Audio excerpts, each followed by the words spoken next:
Hello friends, तर आईबाबा आलेले आहे. तर चिकलू शाळेतून आली होती. तर आईबाबाला मस्त बोलत होती, म्हणजे मॅडमनी काय काय सांगितलं, लिवायला काय दिलं काय नाही ते मस्त आईबाबाला बोलत होती. तर आईबाबा आले होते 17 नोव्हेंबरला. तर ब्लॉग माझं थोडं उशिरानंच येत आहे. थोडं मिस्टरांची तब्येत खराब होती, म्हणून मला ब्लॉग वगैरे जास्त टाकायला टाईमच मिळालं नव्हतं. मावशी, मावसा, मामी, मामा सगळे आले होते भेटायला. तर मावशी पण गावीच गेली होती. तर आई बाबा मावशी सगळे मिळूनच आले होते. तर आई बाबांना पण मावशीसोबतच जायचं होतं. यवतमाळला थोडं काम होतं 2 दिवसासाठी. तर जास्त वेळ काय थांबले नाहीत त्याने. सगळे चहा वगैरे घेतलं, मग त्याने निघाले यवतमाळ जाण्यासाठी.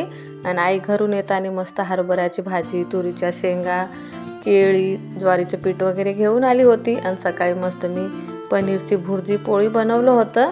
हिवाळ्यातच आपल्याला सगळ्यात जास्त तुरीच्या शेंगा, हरभऱ्याची भाजी भेटते खायला. तर खूप छान लागते हरभऱ्याची भाजी तर मला.